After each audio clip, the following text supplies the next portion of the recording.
historically, Black women with a texture that is not traditionally curly generally will look at you side-eye when you talk to them about a wash and go style. Hey love, welcome back. Today I'm going to be releasing an exclusive interview with Mr. Anthony Dickey. Yes, the Anthony Dickey of the Anthony Dickey Wash and Go method. We had a conversation in January of 2021 and I'm releasing it for the first time here on this channel. We discuss everything wash and go and how it relates to type for hair. We even discuss things like heat damage and dry hair, as well as the hair typing system and how it can be used. Buckle up. This is going to be an amazing interview filled with gold. Enjoy. Hello everyone, we have Mr. Anthony Dickey in the building. He is the master of the wash and go. And so essentially, I don't know if he should tell the story, but from my point of view, he reached out to me and he was like, I was watching your wash and go and it was like watching a horror film. Girl, yes. No. You froze. I'm Dickey from Hair Rules, founder and creator.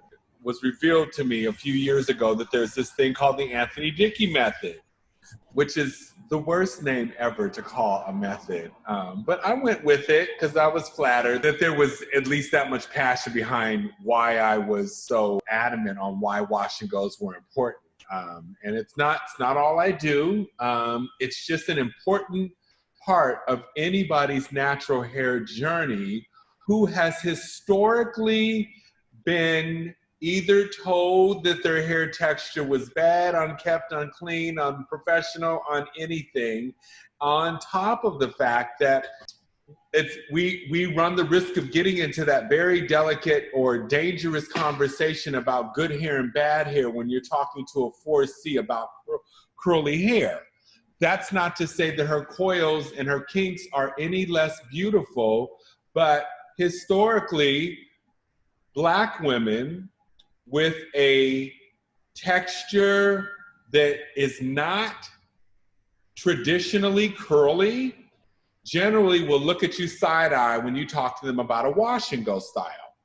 And why that's unfortunate for me is that it's 400 years of reconditioning. You think of where do you think the term came from off the top of your head? Wash and go. Right. I think it just came from the lifestyle in which people choose to, do their hair in. So they just wash and go. That's right. Exactly. Wash and go. Right. There's something at the end of that. Like you go. You don't do anything. It just means that you wash and go. You rinse with water to clean your hair, and then you bathe it in conditioner. You wash your behind, and then you rinse the conditioner on and slap your styling product in. Not something that a woman with a 4 texture or a Black woman resonates with. Because historically, Black women have been relegated to styles that got them from shampoo to shampoo, compounded by the fact that everything about her hair texture historically was to change it or put it away, right? Yeah. So when we think about generations that may have missed the first natural hair movement, which was in the 60s and 70s, where it wasn't to shrink one's afro, it was to celebrate the enormity in one's hair. And as you know, Black folks are they're probably the most conservative people on earth. And so you occasionally, for a special occasion, was able to get your hair pressed with stove heat. Yes. But nobody walked around with heat damaged hair. And because you weren't trying to assimilate to look like somebody who had straight hair. You did it and you were allowed to do it for a special occasion. And you weren't, through the week, did you struggle with heat damaged afros? Yeah, because it wasn't, right? Because now it's like... There weren't even products for us back then besides grease. Exactly. But someone was in your hair more frequently. Yes. Right? And, you know, the idea of straightening the hair today is so that there's the preservation of straightening, but it is a constant adding of heat. It's almost a hiding of one's natural texture. That is what's damaging that is the part of heat that's damaging to the hair. Not because you decide to use heat to manipulate your hair to wear a protective style, or use heat to stretch out your wash and go style, or use heat to sit under a dryer with a cap and conditioner. Those are different ways that heat have nothing to do with damage.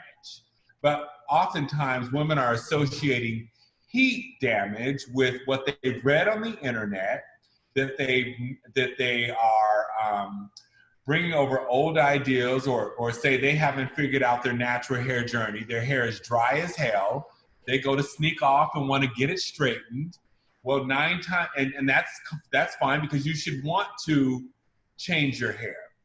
I love the natural hair journey, or helping women discover their natural hair for versatility reasons, not because I'm only interested in seeing your hair in its natural state. How boring is that? Like, we know that Black women kill it when it comes to hairstyles, yes, and being the switch it up girl.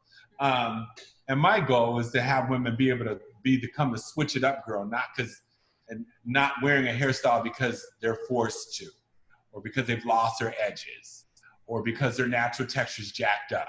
You do it because you can, not because you have to. So that's what really, for me, understanding why wash and go style is so important. Nobody ever shrunk, shrunk, I shouldn't have said that for y'all, for textures when you do your wash and go style. Because that's the biggest complaint, right? Is shrinkage when the 4 team does wash and goes. Can I pause you for just a second? Because this is a pain point for so many type 4s. You know, it's so funny. It took me, I think, almost like 7.5, 8 years to be like, well, shrinkage is just your hair in its natural state.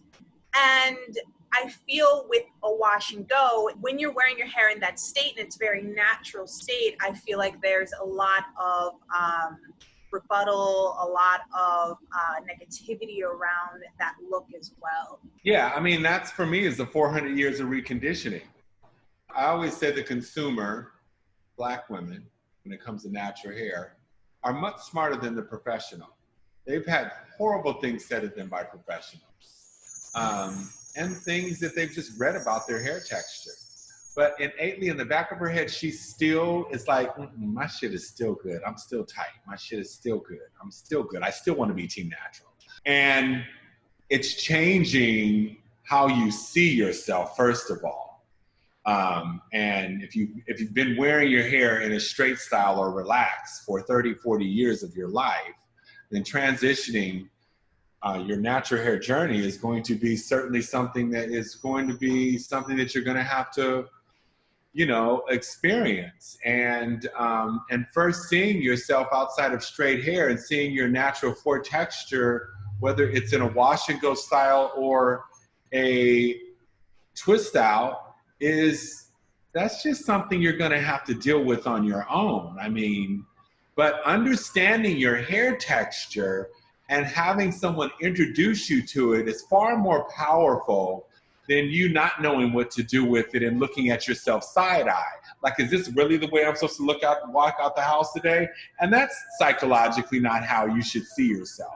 At least understanding your hair texture and changing your behavior and how you see it versus how you like, oh, this makes sense. If I give myself enough time, because oftentimes, remember, Black women are bringing over old ideals into their natural hair journey. And water does not dry anything out. It causes forest fires. Oh. If there's no water, what happens? Oh. California burns down. Oh, yes, it's happening right now. We get a little bit of water. Ooh, girl, look at the grass is growing. The streets are wet. Like, water never dried anything out, but a Black woman is considering, if you ask her to re-wet her hair and do her hair again, she's like, ooh, I got to do it again? Who gonna do it? And like, no, boo, that's not, being able to incorporate your entire hair care and styling routine into your shower routine is nothing short of miraculous for a Black woman who has been told that got the evil eye as a little girl that she got her hair wet. And listen, a spray bottle does not detangle your hair. Water and conditioner does. The first big misconception about a wash and go style is inevitably, since I've been doing these Zoom calls with my clients, these virtual consultations, is that I realized after the first week and doing like 4 days, it's just like, no, can you go get all the conditioner and bring it back to the screen? And can you go wet your hair down fully? And inevitably she comes back with half her hair wet. I says, no, boo, I meant wet the entire thing so it's sopping wet. Oh, okay, right. And then they come back because no one's ever asked them to do that. They thought re-wetting it was something else, right? Also, can you put how much conditioner you normally use in your hair? And they inevitably put a $50 size amount in their hair. It's like, you got this much hair. And the bottle, see, and that's the other thing is that already you got an attitude because it's only 8 ounces of something. And it said put a liberal amount or a dime size amount. And you're like, you as the Black woman are on the fence about how much am I supposed to use? I know this is not enough, but I don't know what or how I'm using it for. Think of product as a tool to help you to achieve something. So if anybody ever got a roller set, a wrap, if you had your hair relaxed, right? Conditioner for your hair texture is the relaxer. So you need enough conditioner to relax your hair after you've gotten it sopping wet. Yes. Because that's your chemical relaxer, is your conditioner. Your conditioner helps to reveal your natural texture. It also gets you out of the shower quicker by using enough, and you should have enough conditioner. You should have as much conditioner on your hair on your head as you have hair. Yeah. Buy the cheap stuff, right? Buy the cheap. Right. Your curling cream, your custard, your wash and go styling product is your Lotta body. Mm. And if you don't put enough wrap and roll or Lotta body on your sopping wet hair, or you get out the shower and wait for your super wet hair that your conditioner helped to reveal, it's like, and now you're applying product to puffy hair. Well, what good was that? And that's why it's not supposed to even cut into your shower time. So that's why I was like, when I saw you struggling, I'm like, she got 4 or 5 empty bottles of leave-in conditioner in her shower, and a leave-in conditioner ain't gonna do jack except make somebody mad. Hold on one second. So with that, I would love for you to just get into some quick tips, like, what should we be doing as type 4 naturals? What should that look like? Probably the most important things I can tell you is that there's wash and go styling and there is protective styling. The real value, one second. So the most probably important thing about identifying yourself as a 4, 3, 2, 1 texture, and for the 4s more importantly, is that it helps to determine what all these terms mean to your hair texture versus someone else. So wash and go styling, for instance, is a method of styling and hair care that simply allows you to incorporate your entire hair care and styling routine into your shower routine. The mistake that most women who are 4 textures bring into their wash and wear regimen is what? They're trying to get more than a day out of a wash and go style. And that's where you fail the first time, because the objective is to build this into your shower routine. And if you shower once a week, then we probably have a problem. Yeah. And I probably can't help you with that. But if you shower every day or twice a day and you're not running out the house, or it's too cold, so you can do them at night when you have time to dry your hair. The objective is they're beneficial because you're doing them every time you shower, so you're bathing your hair in conditioner. So because you did it yesterday means that the hair is not tangled up and matted up in the production that it would have been if you waited a week or 2 or 3 days. And the reason why you use the cheap conditioner is because in order to do a wash and go style, you need a lot of product. And using cheap conditioner, those 32 ounces that are $4.99 of Aussie, Tresemme, or anything else that is cheap, conditioners serve one purpose. They don't deliver nanotechnology.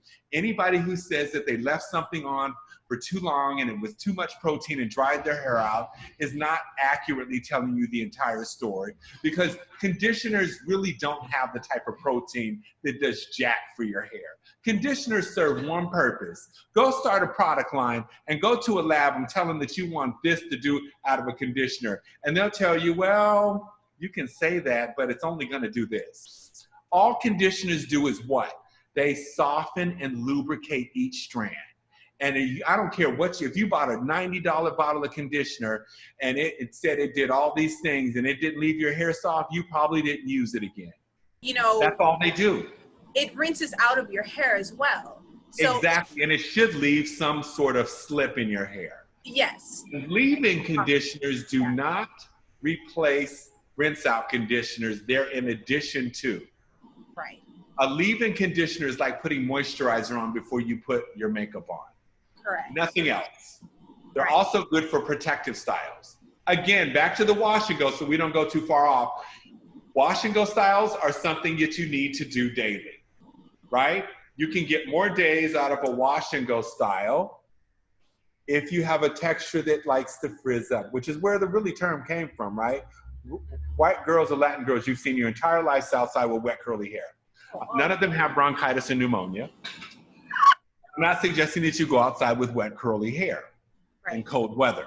But the further you come over here, the more of a problem you have, less of a problem you have with dryness, the more of a problem with what?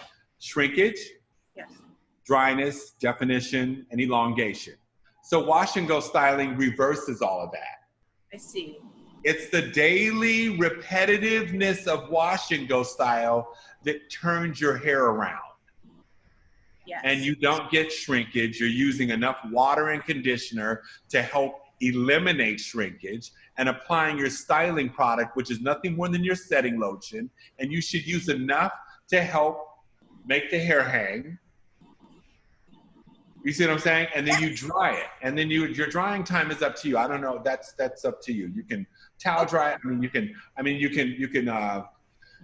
portable hood dryer, diffuser, or air dry it. It's entirely up to you. But your stretching out comes from a blow dryer after your hair has been dried. So of course, if it's the morning time and you don't want to do your hair until nighttime, then you'll dry it and you'll tie it up and then you'll stretch it in the morning, right? Right. If you don't want to commit to a wash and go style and you're a 4 texture, and you've seen all these cute girls on YouTube who look like you in the face, have the same skin tone, but they have a looser hair texture, well, that's where you'll determine how you prep your hair before your protective style. All a protective style is any hairstyle that doesn't require you to have to wet your hair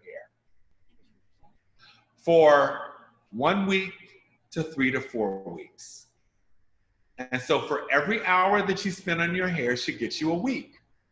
Nobody should be sitting in anybody's chair for longer than 4 hours for braid out, weave, braids, maybe maximum 5 hours if you're getting long braids. Right. But how you prep your hair, where you are on that within that texture spectrum, the 4s should prep their hair appropriately before they put it away for the long haul of being kept away from moisture with tons of leave-in conditioner.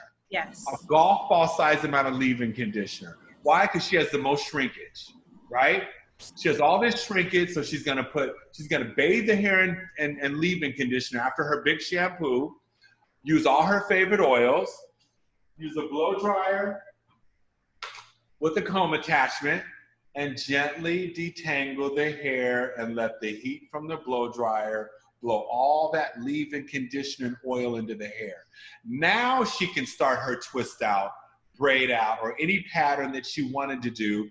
And now at the end of the week, her hairs, or the 3 to 4 weeks, her hair is not going to be dried out and shedding. I love castor oil for putting the hair away entirely if you're adding braids, or, you know, because it lubricates the strands and it's thick. It's kind of like adding, you know, your hair is the driest thing on your body besides the skin on your lips and under your eyes. Yeah. And your lips, you know, it's like what you're trying to do is really lubricate the strands and blow them out. So all you're doing is, even when you wear a straight style is a protective style. Wash and go styling, if done frequently, helps to support straight styling, because now you're not blow drying hair that's dried out. You're blow drying hair that's is super soft. You're giving your hair its own ability to have its own heat protectant, which is nothing more than moisture. So now your hair, it goes back to its natural one. You don't need excessive heat. It blow dries. Your hair is soft and shiny. And then and you need one pass of I've not met anyone's hair, any one of the 4 ranges, that has ever needed more than one pass of a flat iron to both curl and straight at the same time. Never. So for anybody who's going over your hair more than once, they're ruining your hair. It's to pre-dry. It's really to use as much of your dryer heat and comb attachment to straighten the hair. Yeah. So that you need one pass of a flat iron. And most kinky, curly hair blow dries out beautifully straight if it's super moisturized really well with a flat iron. You've all seen YouTube after women get their hair blown dry. It's not silky, but it's pretty damn straight. Yeah. And if you've got a flat iron, it's going to do what it's supposed to do. And for me, I know if it's not, then I have to add more shit to it. So then you have a greasy blow dry, and that's not because of me. That's because, I'm sorry, but your hair's dried out. And I'm only doing one pass because I run the risk of giving you heat damage. The hair will tell you what it can take and what it can't take. Right. And a lot of hairdressers don't listen to the hair, you know? I agree with that. So take me just like quickly step by step. Disclaimer, this was filmed in fall of 2020. I think I'd only done maybe 2 or 3 wash and goes in my entire life, but he did take me through step by step in another video I will link down below on how to do a proper wash and go. I wet my hair first. I saturate it with a bunch of water. It is sopping wet. I'm in the shower. Right. You clean it. So that would either be a shampoo or a co-wash or conditioner. Right. So if you've been, the other thing is, if you've been doing wash and go style all week, at the end of the week, you've been cleaning your hair all week long with water. Your hair's never going to get grimy or dirty enough to need any lather, bubbles, or suds. Okay. So that regimen and that program will never dry your hair out. Bubbles, lather, or suds were great for women with flat, straight, oily hair. You don't have flat, straight, oily hair. So for me, right, I have scalp issues. I have seborrheic dermatitis, and I need to actually cleanse my scalp with something that, you know. Use essential oils, like things that have therapeutic property of deep cleansing, antifungal, energizing, tea tree, peppermint, sweet orange oil, basil, sage. Use that as a pre-shampoo scalp treatment before you use a cream shampoo, a no-suds shampoo. Because you want to, if you have scalp problems, the last thing you want to do is put detergent or even some low lather thing into your hair, because you want to use something that's like skincare for your hair. So from what I've seen in some of your videos, and I know you're kind of short on time, it's been saturate your hair with water. You can shampoo with like a no lather shampoo maybe once a week, but you're mostly doing you're washing with conditioner. And Yeah, then, you're washing with water and you're reconditioning your hair. okay. So at the end of the week, again, all you need is a no suds shampoo. Right.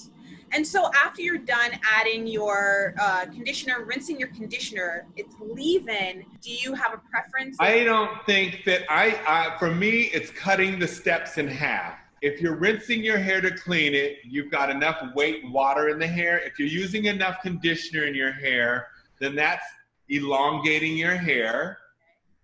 And if you're doing that as frequently as you're supposed to, you don't need a leave-in. Okay. You've done the job by doing it as frequently as you're supposed to be doing it. You're doing it every day. So you're wasting product by adding a leave-in on top of the rinse out. Okay. Okay. Like you've done the work already. All right. Like you've incorporated your entire hair care and styling routine into your shower routine by rinsing your hair to clean it in the shower, bathing it and conditioning it, washing your ass, and rinsing your conditioner out, and putting your styling product on at the end of your shower. You've done the work. All right. I've run experiments with clients and have them and offered them to come in and do a wash and go style every morning. And it changed their hair. I've had women in the last couple of years, 90% of the women have not had a haircut in a year to 4 years. And only 5% of them I'll say, well, how did the hell did you, I mean, can you tell me how, like, and these are all women who have a 4 texture. I said, can you tell me how you were able to maintain your hair? Because it's beautiful. And they were like, oh, I'm obsessed with wash and go. Obsessed. I had one of my clients of 10 years come back after quarantine about a month ago. And I said, oh my God. And she laughed so hard. We both started laughing because I knew what it was.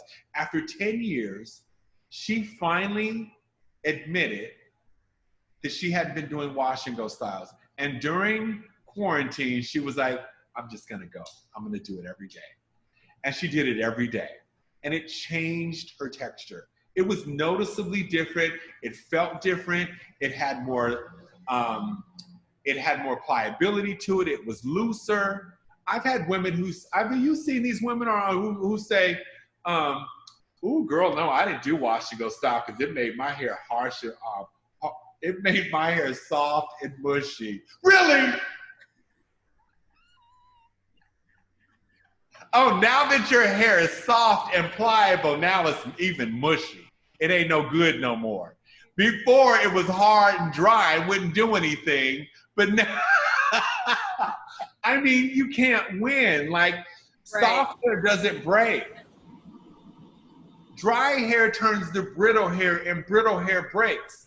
Those are the laws of Newton. I didn't say that. I mean, if you think about, you know, a stick of spaghetti, right? Or bread. Bread, when it dries out, it is brittle, it breaks. If it's moisturized, it's pliable. Put some butter on it. Put some butter. Yes, don't forget the butter. Okay, so wait a minute. I have to go. Yes. But I think we have a part 2. Yeah. And it's your wash and go. It is. And I need to know, like, before we go, at the end, can I use gel? I'm going to send you what you should be using. Okay. I'll send you what you should be using. But remember, cleanse, condition, style, finish. Anything that falls under a styling product should be your wash and go. Should be your styling product for wash and go. And remember, gels, curling creams, custards, all fall under the category of styling. And so you might run out of your favorite, but you find another one and you won't change how you use it. Okay. The methods don't change, the products can change. Okay. I'll tell you to go get that Aussie 3-Minute Miracle. I'll send you some stuff. Okay. And then we'll do a wash and go style for part 2 so you can see what you're not doing, and I'm gonna set you up. Okay. I'm sure that everyone would love to see that as well. Okay. I love that you're in New York, by the way, because I'm from New York. I'm from upstate, but you know, we live in Harlem for a little while, so I'm cool. Anyway, I loved having you. Part 2, we will set that up. And okay. Thank you, LaToya. It was good talking to you. Thank All right. you. I'm gonna have to wet my hair again. He's gonna tell me to wet my hair again. Hey, everyone! I am here with the illustrious Anthony Dickey, the king of the wash and go. That was the beginning of the Anthony Dickey Wash and Go video. It currently has over 167,000 views. Again, I will link it down below. It is a gem. You need to see it. Thanks for listening. I hope you enjoyed this interview. Anthony Dickey is one of my favorite hairstylists, and I'd love to bring more hairstylists and people in the realm of the art of taking care of the hair and styling the hair on this channel. So if you have any suggestions of people you'd love me to interview and reach out to see if they'd love to do this, leave a comment down below. Let me know. I hope y'all have a great day, okay? I love y'all. Bye.